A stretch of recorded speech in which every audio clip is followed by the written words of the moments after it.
Hello guys, स्वागत है आपका सिटीजन जी चैनल पर। और आज आप देखने वाले हो 2019 में आई Argentine thriller film 4x4। I know के नाम थोड़ा अजीब है, लेकिन स्टोरी के हिसाब से बहुत सही है। इसका प्लॉट कुछ ऐसा है कि एक आदमी एक 4x4 एसयूवी में फंस जाता है, इसलिए फिल्म का नाम है 4x4। अब देखना ये होगा कि वो उस कार में सर्वाइव कैसे करेगा और जिंदा बच भी पाएगा या नहीं। अगर आपको प्लॉट इंटरेस्टिंग लग रहा है तो ये भी जान लो कि ये मूवी रियल इवेंट से इंस्पायर्ड है, जिनके बारे में हम वीडियो के एंड में बात करेंगे। तो ऐसी यूनिक और इंटरेस्टिंग वीडियोस देखते रहने के लिए चैनल को सब्सक्राइब करके बेल नोटिफिकेशन जोर से ऑन कर लो, ताकि मुझे वीडियो बनाने की मोटिवेशन मिलती रहे और आपको वीडियोस की नोटिफिकेशन।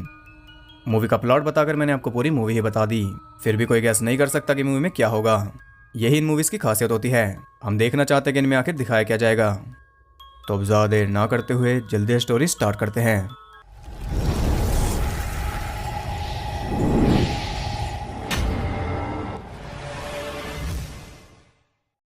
मूवी स्टार्ट होती है किसी नेबरहुड में जहां हद से ज्यादा सिक्योरिटी है। हर घर में फेंसेस और ढेर सारे कैमरास लगे हैं। इससे हम समझ सकते हैं कि यहाँ चोरी की वारदातें कुछ ज्यादा ही होती हैं। लेकिन अगर आप सोच रहे हो कि इतनी सिक्योरिटी देखकर चोर डर जाते होंगे, तो ऐसा कुछ भी नहीं है, क्योंकि हम देखते हैं सीरो नाम के एक आदमी को जो कि वहां खड़ी एक 4x4 कार से पंगे ले रहा है। क्यों? क्योंकि वो एक चोर है। बड़ी सफाई से कार का दरवाजा खोलकर वो चला जाता है अंदर और निकाल लेता है कार का स्टीरियो सिस्टम। यहाँ हमें पता चलता है कि वो कार चुराने नहीं बल्कि उसका स्टीरियो चुराने आया है। काम पूरा होने के बाद वो थोड़ी उल्टी सीधी हरकतें करता है, जिससे हमें पता चलता है कि उसे किसी का कोई डर नहीं, ना तो कार के ओनर का और ना ही पुलिस का। खैर, इसके बाद वो वहां से निकल रहा था, लेकिन दरवाजा खुलता ही नहीं। वो हर एक एग्जिट ट्राई करता है, लेकिन सभी लॉक थे। अब इतनी कोशिश के बाद वो उतर आता है तोड़फोड़ पर, लेकिन एक भी शीशा नहीं टूटता। 100% वो बुलेट प्रूफ ग्लास है। जब ग्लास नहीं टूटता तो वह दरवाजे को ही तोड़ने लगता है ताकि किसी तरह उसे अनलॉक कर पाए, लेकिन इससे कोई फायदा तो नहीं होता, उल्टा वो खुद को इंजर्ड कर बैठता है। वो ऊपर नीचे हर जगह से ट्राई कर लेता है, लेकिन वो कार एकदम सॉलिड थी, उसे तोड़कर निकलने का तो कोई चांस ही नहीं। और अब इसके पीछे का स्पेस देख लो, क्योंकि मुझे पता है कि आप क्या क्या सवाल करने वाले हो। खैर, इतना सब जोर लगा लेने के बाद वो आ जाता है अपने लास्ट ऑप्शन पर, लेकिन जैसा कि मैंने कहा, वो ग्लास बुलेट प्रूफ है। ग्लास से टकरा कर गोली उल्टा उसके पैर में ही लग जाती है। यहाँ उसने अपने हालात और ज्यादा खराब कर लिए। अब सबसे पहले वो अपनी टी शर्ट से ब्लीडिंग को रोकता है। इसके बाद वो अपनी वाइफ को कॉल कर रहा था, लेकिन तभी उसका फोन हो जाता है डेड। जितने हल्के में वो सिचुएशन को ले रहा था, अभी उतनी हल्की नहीं रही। अब आप सोच रहे होंगे कि वो बाहर किसी से मदद मांग लेगा, लेकिन ये भी नहीं होने वाला, क्योंकि कार के शीशे पोलराइज्ड हैं, यानी कि काले हैं। अब दूर दूर तक कोई उम्मीद नहीं दिख रही, इसलिए वो ठंडे दिमाग से बैठकर सोचता है कि अब क्या करना चाहिए। ऐसे ही सोचते हुए रात हो जाती है और रात से सुबह, लेकिन अभी तक वो कुछ नहीं सोच पाया।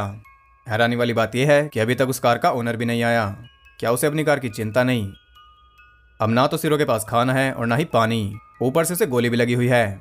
कुल मिला के उसे जल्दी कुछ करना होगा, नहीं तो ये कार उसकी कब्र बन जाएगी। सबसे पहला काम वो ये करता है कि वो स्टीरियो को वापस लगाता है। वो उसमें गाने सुन रहा था, क्योंकि माइंड को रिलैक्स भी तो करना है। गाने सुनते हुए वो ट्राई कर रहा था कि किसी तरह उस दरवाजे को तोड़ दे।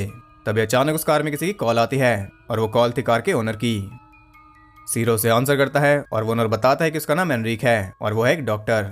वो जानता है कि सीरो उसकी कार में बंद है, और वो ये भी जानता है कि वो करने क्या आया था, लेकिन वो कोई खास चिंता में नहीं लग रहा, क्योंकि इससे पहले भी उसके साथ 28 बार चोरी हो चुकी है।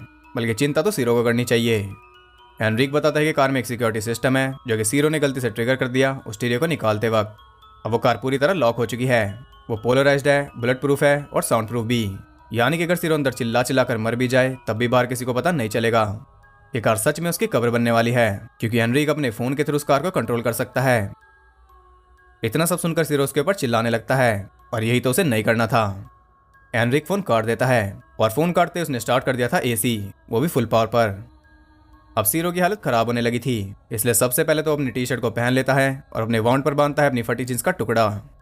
इसके बाद वो पूरी कोशिश करता है सभी इवेंट्स को कवर करने की, लेकिन ये काफी नहीं था। देखते ही देखते वो कार जमने लगती है, और वहां कितनी ठंड है इसका अंदाजा आप सीरो के चेहरे से लगा सकते हो। उसे टॉर्चर किया जा रहा है।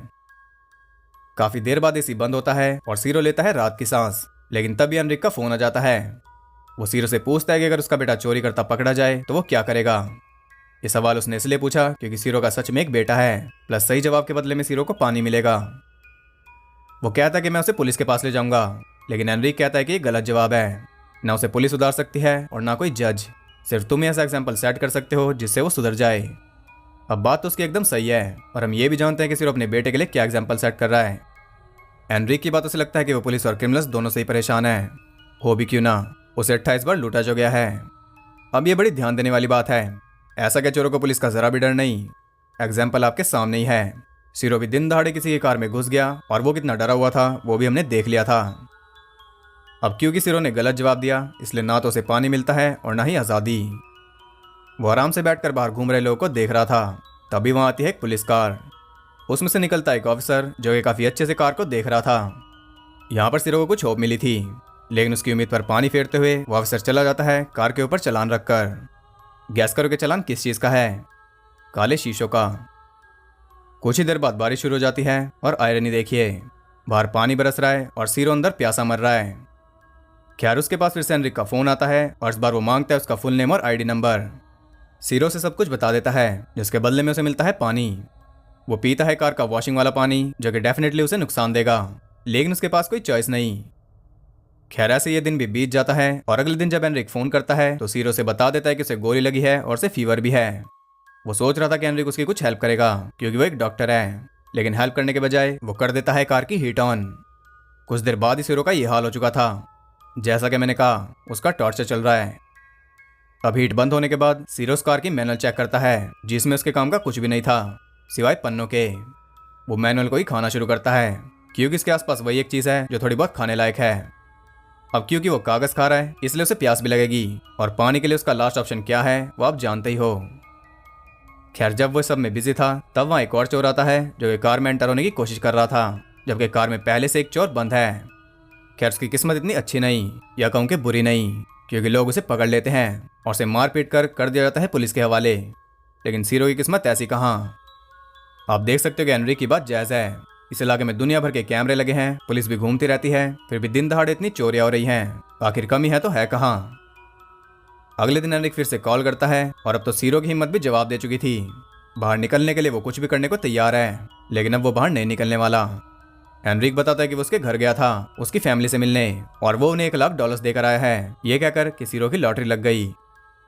एनरिक अच्छे मूड में था, इसलिए वो सिरो को देता है एक चॉकलेट जो कि वहीं कहीं छुपी हुई थी। सिरो ने बड़ी मेहनत से उस कार में एक स्क्रैच मार ही दिया, लेकिन वो इनफ नहीं है किसी का ध्यान खींचने के लिए, और ना ही वो ज्यादा तेज चिल्ला सकता है। यहाँ में ये भी पता चलता है कि चोरी तो वो करता ही है, साथ ही वो मर्डरर भी है। पास्ट में उसने कई सारे मर्डर्स किए हैं। हैरानी वाली बात यह है कि फिर भी वो आराम से सड़कों पर घूम रहा था। अब आप समझ गए होंगे कि एनरिक उसे जाने क्यों नहीं दे रहा। सिरो एग्जैक्टली वही आदमी है जिसकी उसे तलाश थी। अब रात में वो बार बार स्टार्ट बटन दबा रहा था क्योंकि उसके पास करने के लिए और कुछ नहीं, और यहाँ किस्मत से वो कार स्टार्ट हो जाती है। कार रिवर्स गियर में थी और गियर भी लॉक था, इसलिए वो रिवर्स में ही कार चलाकर उसे कर देता है क्रैश, और यहाँ फाइनली वो हो जाता है फ्री। वो सीधा जाता है एक रेस्टोरेंट में जहाँ पर वो पेट भरकर खा रहा था, लेकिन अनफॉर्चुनेटली खाने के पैसे लगते हैं। जब एक गार्ड उसे पैसे मांगता है तो वो उसे शूट कर देता है, और यहाँ पर उसका ये सुंदर सपना एंड हो गया। सपने भी उसे ऐसे आ रहे हैं। खैर उसके पास फिर से एनरिक का फोन आता है और सिरो से कहता है कि वैसे जीना नहीं चाहता, वो सुसाइड कर रहा था लेकिन नहीं कर पाता। अब यहाँ पर स्पेशल बात यह है कि आज एनरिक खुद आया है उससे मिलने। यहाँ पर हम भी फाइनली उसे देख पाते हैं। कार में आकर वो सबसे पहले सिरो से गन लेकर उसे सामने रखता है। इसके बाद वो उससे बातें कर रहा था कि तभी उसके पास आती है कॉल, और यहाँ मौका देखकर सिरो उसके ऊपर गोली चलाकर कार से निकल जाता है।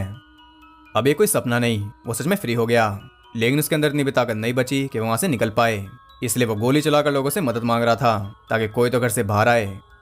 अब कोई आए या ना आए, एनरिक तो आ ही जाता है। गोली से छूकर निकल गई। वो सिरो को फिर से कार में ले जा रहा था कि तभी वहां पहुंच जाते एक पुलिस ऑफिसर। उसके कहने पर भी एनरिक सिरो को नहीं छोड़ता। वो कहता है कि हमारा आपसी मैटर है। देखते ही देखते वहां पुलिस और लोगों की भीड़ लग जाती है और एनरिक चारों तरफ से घिर चुका था, फिर भी वो उसे नहीं छोड़ रहा। अब यहाँ पर हम मिक्स रिएक्शन देख सकते हैं। कोई कह रहा है कि सिरो को जाने दो और कोई कह रहा है कि उसे मार दो। पुलिस भी एनरिक को समझा रही थी कि वो एक इंसान है और उसे मारने से कुछ भी नहीं बदलेगा। एनरिक भी अच्छे से जानता था कि उसे मारने के बाद क्या होगा, लेकिन कुछ तो वो समझ चुका था। वो उसे जाने देता है। उसे छोड़कर वो जाता है अपनी कार में और कार के साथ खुद भी ब्लास्ट हो जाता है। जितने हैरान आप हो उतनी हैरान वहां खड़ी भीड़ थी। खैर सिरो को ले जाती है पुलिस और अगले ही दिन सब कुछ फिर से नॉर्मल हो चुका था। हमें पता चलता है कि सिरो कुछ ही घंटों में फ्री हो जाएगा। इसी शॉकिंग ट्विस्ट के साथ ये फिल्म हो जाती है एंड। अब मूवी जितनी दिखती है उससे कई ज्यादा गहरी है। ऐसी एंडिंग की उम्मीद किसी को भी नहीं थी, लेकिन एंडिंग में शॉक के साथ साथ एक मैसेज भी था। एनरिक ने बताया था कि उसे 28 बार लूटा जा चुका है और ये 29वीं बार था। किसी रीजन से ही वो पुलिस या लॉयर या जज पर भरोसा नहीं करता, और वो रीजन हमने एंड में देख ही लिया। जब उसने सीरो को पकड़ा हुआ था तब हर तरफ से लोग चिल्ला रहे थे। कोई कह रहा था कि उसे मार दो और कोई कह रहा था कि उसे जाने दो, वो भी इंसान है, उसके पास भी राइट्स हैं, जो कि बिल्कुल सही बात है। लेकिन क्या उसके पास किसी की मेहनत की कमाई चुराने का भी राइट है? अगर नहीं तो फिर वो इतने मर्डर्स और चोरियां करने के बाद खुला कैसे घूम रहा था? इस फिल्म में हमें सीरो की ही साइड दिखाई गई। एनरिक तो फिल्म के एंड में आया। बेसिकली पूरी मूवी में बैड गाय एनरिक था और सीरो था बेचारा, जो कि एंड तक आते आते लोगों ने भी प्रूव कर दिया। इतने लोग सीरो को चोर नहीं कह रहे थे जितने के एनरिक को मर्डर कह रहे थे। जबकि सीरो चोरी करता हुआ पकड़ा गया, लेकिन एनरिक ने कोई मर्डर नहीं किया। उसी वक्त वो समझ गया था कि उसे क्या करना चाहिए, इसलिए उसने खुद को मारकर उन लोगों को जवाब दिया, और लोगों के चेहरे देखकर हमें पता चलता है कि उन्हें जवाब मिल गया।